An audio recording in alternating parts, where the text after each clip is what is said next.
Myself Satin Pratap from Government Polytechnic, Kursi Road, Fatehpur, Barabanki, lecturer in Mechanical Engineering Department. मैं आज diploma in mechanical engineering के 4th semester के subject hydraulic and pneumatic subject के fundamental of fluid topic का lecture deliver करूँगा। Types of fluid flow. Steady flow. Steady flow is defined as the type of flow in which the fluid characteristics like velocity, pressure, density, etc. at a point do not change with respect to time. जब कोई fluid flow हो रहा है, कहीं किसी तरीके का fluid flow हो रहा है, तो उसमें पर्टिकुलर किसी पॉइंट पर, एक फिक्स्ड पॉइंट पर हम देखते हैं कि उसकी जो फ्लूइड प्रॉपर्टी है, वेलोसिटी, प्रेशर, डेंसिटी समय के साथ में चेंज नहीं होगा। जैसे हमने देखा 10 बजे फ्लूइड प्रॉपर्टी, मान लीजिए वेलोसिटी हमने देखा 10 o'clock, देन 10:15, 10:20, तो हर एक टाइम पर उसकी जो वेलोसिटी है सेम होगी। Next, unsteady flow. Unsteady flow is defined as that type of flow in which the fluid characteristics like velocity, pressure, density at a point changes with respect to time, which is mathematically represented as dB upon dt at x0, y0, z0 is not equal to 0, or del p upon del t at x0, y0, z0 is not equal to 0, or del p upon del t at x0, y0, z0 is not equal to 0.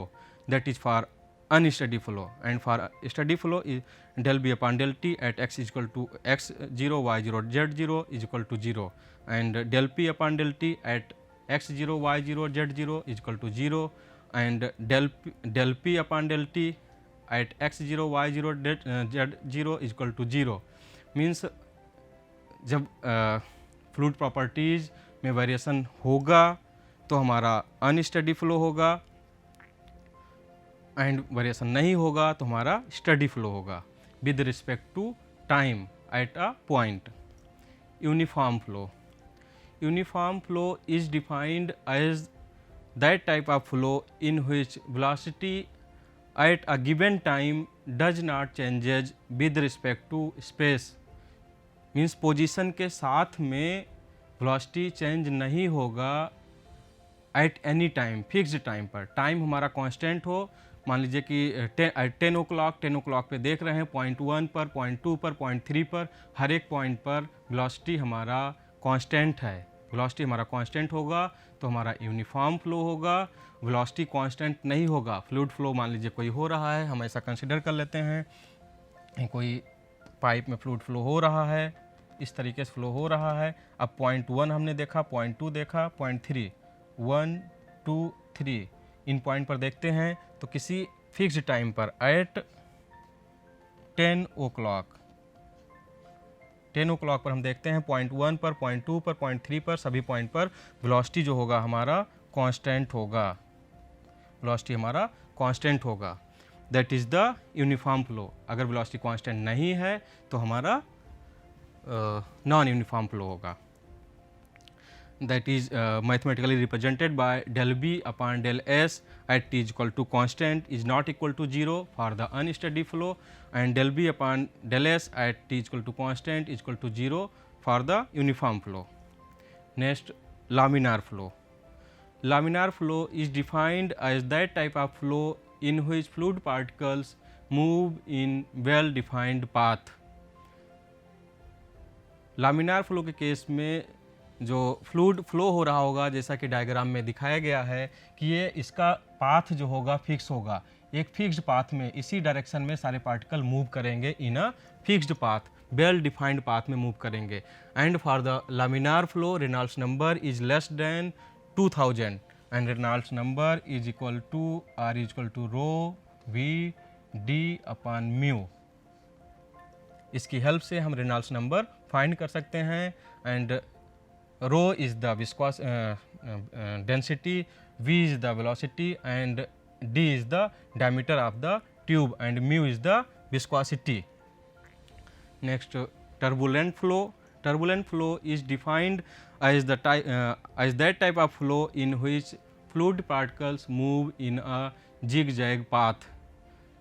ऐसा flow जिसमें उसका path defined नहीं होगा, वो किसी भी तरीके से फ्लो कर सकता है, वो एक दूसरे के लेयर्स को कट कर सकते हैं. That is not streamline flow. Means turbulent flow is not streamline flow, and fluid particle move कर सकते हैं, वो एक दूसरे को कट कर सकते हैं, इस तरीके से मूव कर सकते हैं, इस तरीके से मूव कर सकते हैं. इसमें कोई पाथ डिफाइंड नहीं होगा. Turbulent flow is defined as that type flow in which the fluid particle move in zigzag path. Zigzag path में मूव करेंगे. And for the turbulent flow Reynolds number is greater than 4000. And for the transition flow के लिए Reynolds number जो होगा 2000 से ज़्यादा होगा और 4000 से कम होगा. फॉर द ट्रांजिएंट फ्लो के केस में हम ये फिक्स नहीं कर सकते कि लामिनार फ्लो है या टर्बुलेंट. कभी वो लामिनार हो जाएगा, कभी टर्बुलेंट हो जाएगा. तो Reynolds number for the transient flow 2000 से ज़्यादा होगा और 4000 से कम होगा. नेक्स्ट, रेट ऑफ फ्लो और discharge. It is represented by Q, and it is defined as the proper quantity of fluid flowing per second through a section of pipe or a channel. Discharge is equal to volume upon time. हम discharge के case में हम कितना quantity fluid का बाहर निकला है 1 second में हम ये मेजर करते हैं, और इसकी हेल्प से हम बता देंगे कितना डिस्चार्ज है. जैसे कि मान लो कोई पाइप है, पाइप से फ्लो हो रहा है, हमने मेजर किया कि 10 मिनट में इतना पानी बाहर आया, इतना वाटर बाहर आया. अब उसको हम 10 मिनट को सेकंड में चेंज करेंगे और उसको सेकंड से डिवाइड कर देंगे, तो हमें पता चल जाएगा कितना वाटर डिस्चार्ज हुआ है. Discharge is equal to volume upon time, and volume is equal to area into length upon time, and velocity is equal to distance upon time. यहाँ से हमने फाइंड कर लिया.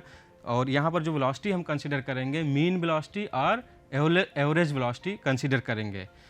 Q is equal to A into B, and unit of discharge is meter cube per second or liter per second. Liter is also unit of volume, and 1 liter is equal to 10 power minus 3 meter cube. Next, continuity equation of flow. Continuity equation हम start करने से पहले कुछ assumptions होते हैं, इसके हम देख लेते हैं कि क्या क्या अजम्पशंस है. Point 1, flow should be steady and one dimensional. Point 2, incompressible fluid are used. And next one, mass is conserved. The continuity equation based on the principle of conservation of mass is called continuity equation. As shown in the diagram, consider a tapered tube, section 1 and section 2. At section 1, cross sectional area A1 and velocity V1, and at section 2, cross sectional area A2 and velocity V2.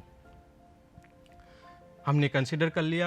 और section 1 पर fluid enter कर रहा है and section 2 से exit कर रहा है. अब हम फाइंड करेंगे रेट ऑफ मास फ्लो या मास फ्लो रेट. तो हम उसके पहले m is equal to rho into volume. हमने पुट कर दिया m is equal to rho into A into L, कितना मूव किया है. अब हमें ये जो हम फाइंड कर रहे हैं मास फाइंड कर रहे हैं, लेकिन हमें मास फ्लो रेट फाइंड करना है. तो हम दोनों साइड में टाइम से जब डिवाइड कर देंगे तो ये हमारा मास फ्लो रेट हो जाएगा. और ये हम मास फ्लो रेट यहाँ पर जो हम फाइंड कर रहे हैं, ये मास फ्लो रेट है m1 and mass flow rate m2. And जब टाइम से डिवाइड करते हैं तो ये हमारा क्या हो जाता है, ये हमारा एवरेज वेलोसिटी हो जाता है. L upon T, distance upon time is the average velocity और मीन वेलोसिटी हम कंसिडर करते हैं. Rate of flow at section 1 m1 is equal to rho 1 a1 v1 and rate of flow at section 2 is m2 dot is equal to rho 2 a2 v2. According to law of conservation of mass, rho 1 a1 v1 is equal to rho 2 a2 v2, and for the continuity equation it is the assumptions that fluid is incompressible, then density of fluid is constant and is equal to rho.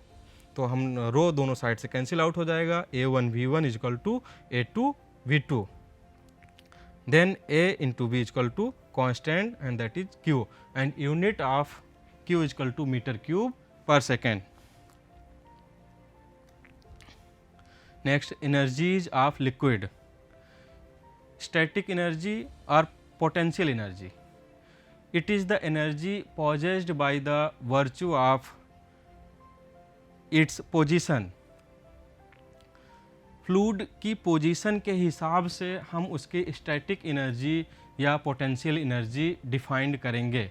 जैसे हम consider कर लेते हैं कि पानी की टंकी 7th floor पर रखी हुई है, 5th फ्लोर पर रखी हुई है, 3rd फ्लोर पर रखी हुई है, तो किसके पास ज़्यादा एनर्जी स्टोर्ड है, किसके पास ज़्यादा एनर्जी है स्टैटिक एनर्जी और पोटेंशियल एनर्जी फॉर्म में. तो 7th फ्लोर पर जो होगी उसके पास ज़्यादा एनर्जी होगी, उसके बाद 5th फ्लोर पे, उसके बाद 3rd फ्लोर पे. तो हम कैसे डिफाइन कर रहे हैं, बाई इट्स पोजीशन कि कहाँ पर रखा हुआ है. अगर हम ग्राउंड फ्लोर पर रख देते हैं तो उसके पास कितना एनर्जी होगी, मिनिमम एनर्जी होगी at the ground floor, potential energy minimum होगी. तो हम इस हिसाब से डिफाइन कर सकते हैं कि by the virtue of its position के हिसाब से उसके पास कितना एनर्जी स्टोर्ड है. जैसे हम 7th फ्लोर पर पानी की टंकी रखी हुई है, नल खोलते हैं तो जो पोटेंशियल एनर्जी होगी काइनेटिक एनर्जी में चेंज होती है. तो ज़्यादा जब 7th फ्लोर पे है तो टंकी, तो जब हम नल खोलते हैं तो बहुत हाई स्पीड से वाटर निकलता है, और अगर 1st फ्लोर पे है तो कम स्पीड से निकलता है. ड्यू टू इट्स पोजीशन की वजह से जो पोटेंशियल एनर्जी होती है काइनेटिक एनर्जी में चेंज होती है, और 7th फ्लोर वाले टंकी से जब पानी आता है तो बहुत तेज़ी से निकलता है, उसकी वेलोसिटी काइनेटिक एनर्जी बहुत ज़्यादा होती है, और 1st फ्लोर वाले की काइनेटिक एनर्जी कम होती है. तो हम इस हिसाब से हम बता सकते हैं कि पोजीशन के हिसाब से हम इसकी एनर्जी को डिफाइन करते हैं, पोटेंशियल एनर्जी को या स्टैटिक एनर्जी को. And static energy is equal to mgz and mg is equal to w, then wz. If weight of liquid at 1 Newton, then static head is equal to z meter. Next, kinetic energy. It is the energy possessed by liquid by virtue of its motion or velocity, and kinetic energy is equal to mv square by 2 and w is equal to mg. तो हम m की जगह पर w upon g put कर देंगे, v square upon 2g. If weight of liquid is 1 newton, then kinetic head is equal to v square upon 2g metre. Next, pressure energy. Pressure energy is defined as the energy possessed by liquid by virtue of its pressure, and pressure head is equal to p upon rho g meter. Total energy of liquid. Total energy of liquid is equal to static energy plus kinetic energy plus pressure energy. Sum of all the energy is known as total energy. यहाँ पर हम कुछ energy neglect कर देते हैं, molecular energy, heat energy neglect कर देते हैं. Sum of all the energy head is known as total head, and total head is equal to static head plus pressure head plus kinetic head, and total head is represented by h, and h is equal to z plus b square upon 2g plus p upon rho g, and unit of head is meter. Next, Bernoulli theorem. Bernoulli theorem हम drive करने से पहले कुछ assumptions consider करते हैं कि क्या क्या लिमिटेशंस हैं, क्या क्या अजम्पशंस हैं, किसके बिना हम बर्नौली थ्योरम को अप्लाई नहीं कर सकते हैं. तो सबसे पहले ये सब अजम्पशंस हमको कंसीडर करके चलना होता है, तभी हम बर्नौली थ्योरम को अप्लाई कर पाएंगे. तो first one is liquid should be incompressible, rho is equal to constant, and flow of liquid should be steady and continuous. Liquid should be non viscous, means ideal liquid होना चाहिए. And next, temperature of liquid should remains constant during the process, means at section 1 and at section 2 दोनों section पर हमारा temperature constant होना चाहिए। Fluid flow हो रहा है, during the flow temperature vary नहीं करना चाहिए। Flow of liquid should B streamline, gravity force and pressure force are considered only, and velocity of liquid particle should remains same for each particle of cross section, but it does not take place, so mean velocity or average velocity is considered. Now Bernoulli theorem, statement of Bernoulli theorem. According to the Bernoulli theorem, for any streamline of incompressible fluid, the total energy contained in the given mass is same at every point in the path of flow. हम ऐसे कह सकते हैं sum of all the energy at a point is constant. Kinetic energy plus pressure energy plus potential energy is constant at a point. Now consider a tapered pipe. हमने एक tapered pipe consider कर लिया है जिसमें section 1 consider किया and section 2. अब at section 1 pressure intensity is P1, volume V1, sorry velocity V1 and cross sectional area A1. Let us a section QRS जिसमें हमारा फ्लूइड कंटेंट हो रहा है, and at section 2 P2 pressure intensity, V2 average velocity or mean velocity and A2 cross sectional area. हम ऐसा consider करते हैं कि जो वेट है W कंटेंट होगा between the PQ and P dash Q dash. इस पोर्शन में W वेट कंसीडर किया जा रहा है कि इतना वेट है फ्लूइड का. अब हम देखेंगे कि PQ P dash Q dash तक L डिस्टेंस मूव करके यहाँ तक पहुँच रहा है, तो जितना वेट ये कंसीडर करेगा जब PQ मूव कर रहा है P डैश Q डैश, उसी टाइम RS मूव कर रहा है R dash S dash by the distance L2. And जितना वेट ये कंसीडर करेगा ये पार्ट सेम वेट ये भी कंसीडर करेगा ये वाला portion RS and R dash S dash, क्योंकि कंटिन्यूटी इक्वेशन के हिसाब से जितना मास एंटर कर रहा होगा उतना मास बाहर आएगा, तो जितना वेट इसका होगा उतना वेट यहाँ भी बाहर आएगा. Next, if weight W be the weight of the liquid contained between PQ and P dash Q dash, then W is equal to density of liquid into G into volume of liquid between PQ and P dash Q dash. तो हम find कर सकते हैं weight कितना होगा. Weight is equal to rho into g into A1 into L1. As per continuity theorem, same amount of liquid is available between RS and R dash S dash, जो कि हमने यहाँ दिखाया. R जितना वॉल्यूम यहाँ पर है वही वॉल्यूम हमारा इस दूसरे एग्जिट पोर्शन पर भी है. P Q and P dash Q dash में जितना हमारा वेट है लिक्विड का उतना ही weight R S and R dash S dash में है by the continuity equation. Now W is equal to rho into G into A2 into L2 is the weight at section 2, and continuity equation के हिसाब से दोनों equal हो जाएगा wait. then rho into G into A1 into L1 is equal to rho into G into A2 into L2 is equal to W. अब यहाँ पर हमने देखा कि A1 L1 is equal to A2 L2 is equal to W upon rho G. Force exerted on the liquid at PQ towards right F1. हमने PQ section पर due to pressure intensity P1 right side में एक force लगेगा जिसे हम F1 consider कर रहे हैं, इस डायरेक्शन में लगेगा. And at section 2 opposite direction में इन फ्लो के अपोजिट डायरेक्शन में F2 फोर्स लगेगा, जिसे हम फाइंड करेंगे. Force exerted on liquid at PQ towards right F1 is equal to pressure intensity into cross sectional area A1.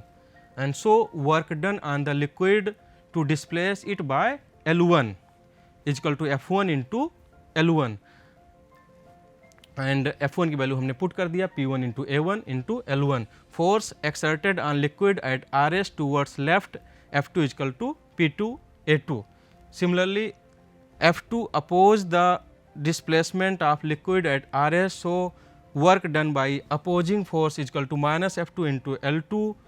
Now net work done हम find कर लेंगे. Net work done on the liquid is equal to P1 into A1 into L1 minus P2 into A2 into L2. और हम find कर लेंगे, W common ले लिया हमने, P1 minus P2 upon rho G. A1 L1 is equal to W upon rho G हमने put कर दिया. 0.2 of the pipe is below 0.1, so there is loss of potential energy. जैसे कि डायग्राम में दिखाया गया, 0.1 जो होगा ये अबव होगा, 0.2 बिलो होगा with the help of datum line. Z1 is the height and Z2 is the height at section 2. तो यहाँ पर loss of potential energy is equal to W Z1 minus W Z2 and cross sectional area at section 1 A1 is greater than A2, hence with the help of continuity equation V2 is greater than B1. Gain in kinetic energy is equal to W V2 square minus B1 square upon 2G. Now applying law of conservation of energy, loss of potential energy plus work done on the liquid is equal to gain in kinetic energy. हमने loss of potential energy put कर दिया. Loss of potential energy हमारा ये था, ये put कर दिया W Z1 minus Z2 plus W P1 minus P2 upon rho g is equal to gain in kinetic energy W V2 square minus B1 square upon 2G. W दोनों side से cancel हो गया. Z1 minus Z2 plus P1 upon rho g minus P2 upon rho g is equal to V2 square upon 2G minus B1 square upon 2G.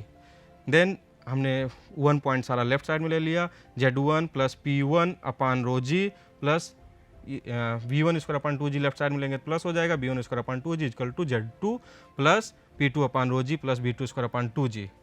Then Z plus P upon rho ji plus V square upon 2G equal to constant, that is the Bernoulli theorem.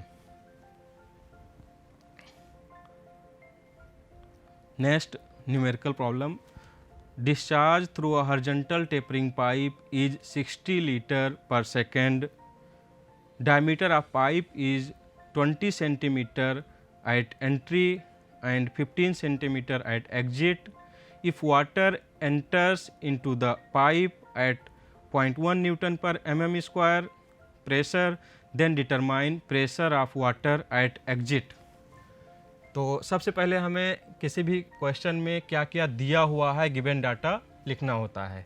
तो discharge through a horizontal pipe tapering pipe is 60 litre per second, that is the discharge. हमने क्यों लिख लिया 60 litre per second and 1 litre is equal to 10⁻³ metre cube. हमें ये भी ध्यान देना है कि जो यूनिट रखेंगे सारी यूनिट सेम MKS में रखेंगे. तो हम Q1 is equal to 60 litre per second is equal to 60 into 10⁻³ metre cube per second हमने लिख दिया, क्योंकि इसकी यूनिट जो थी लीटर में दी हुई थी तो हमने इसको मीटर क्यूब में चेंज कर दिया. And next diameter of pipe is 60 centimetre eight entry. Entry point पर मीन्स D1 दिया हुआ है 25 सेंटीमीटर, इसको हमने मीटर में बदल लिया 25 into 10⁻² metre. And 15 centimetre at exit. 15 centimetre exit पे दिया हुआ है डायमीटर D2 15 सेंटीमीटर, इसको भी हमने चेंज कर दिया मीटर में. इस तरीके से कोई पाइप है हम कंसिडर कर लेते हैं टेपर्ड पाइप. हमारा ये सेक्शन 1 ये हो गया एंड सेक्शन 2 ये हो गया. यहाँ से कोई फ्लूइड एंटर कर रहा है, यहाँ से एग्जिट कर रहा है. ये डायमीटर हमारा D1 है, ये डायमीटर D2 है. हमने ऐसा कंसीडर कर लिया. ये दिया हुआ है, ये हमारा 25 दिया हुआ है 25 और ये हमारा 15 सेंटीमीटर दिया हुआ है. और क्वेश्चन में दिया हुआ है discharge through horizontal tapering pipe. इस पे बहुत ध्यान देना है. हॉरिजॉन्टल का मतलब होगा Z1 बराबर Z2 और हमने इसको बराबर Z कंसीडर कर लिया. मींस डाटम लाइन अगर हम कंसीडर कर रहे हैं तो जो हमारा मिडिल पॉइंट होगा यहाँ से ये Z1 और Z2 दोनों इक्वल होगा, दोनों हमारा इक्वल होगा, ये हमें ध्यान देना है. हॉरिजॉन्टल का मतलब ये हो गया. Using continuity equation. Continuity equation हमारा Q is equal to A1 V1 is equal to A2 V2 दिया हुआ है. अब हमारा एरिया जो लेते हैं हमेशा हम क्रॉस सेक्शनल एरिया कंसीडर करते हैं और cross sectional area pi by 4 D1 square into B1 is equal to pi by 4 d2 square by 4 into V2 हमने कंटिन्यूटी इक्वेशन लगा दिया और इसकी हेल्प से हम V1 फाइंड कर लेंगे। अब हम क्वेश्चन में एक प्रेशर भी दिया हुआ है P1, this pressure P1 eight entry 0.1 Newton पर mm स्क्वायर, तो इसको हमने चेंज कर दिया, इसकी भी यूनिट 0.1 न्यूटन पर mm स्क्वायर को 0.1 into 10⁻6 Newton per metre square में चेंज कर दिया। अब हम कंटिन्यूटी क्वेश्चन की हेल्प से V1 वेलोसिटी हमने फाइंड कर लिया, V1 equal to 1.222 metre per second. Q हमारा दिया हुआ था 60 इंटू 10⁻³ इंटू ये 4 ऊपर आ गया इंटू पाई इंटू 10⁻4 अपान पाई इंटू 25⁻2 हमने फाइंड कर लिया V1। नेक्स्ट V2 फाइंड कर लेंगे by using this equation and V2 equal to Q upon pi by 4 d2 square, यहाँ से हमारा V2 मिल गया 3.395 metre per second. As per Bernoulli theorem हम बर्नौली थ्योरम अप्लाई करेंगे। बर्नौली थ्योरम में Z1 plus P1 upon rho ji plus V1 square upon 2G is equal to Z2 plus P2 upon rho ji plus V2 square upon 2G। हमने जैसे कि कह दिया था पहले ही Z1 बराबर Z2 बराबर Z due to horizontal tapering pipe, तो हमने ये हमारा Z और Z दोनों साइड से कैंसिल आउट हो जाएगा, दोनों साइड में Z है।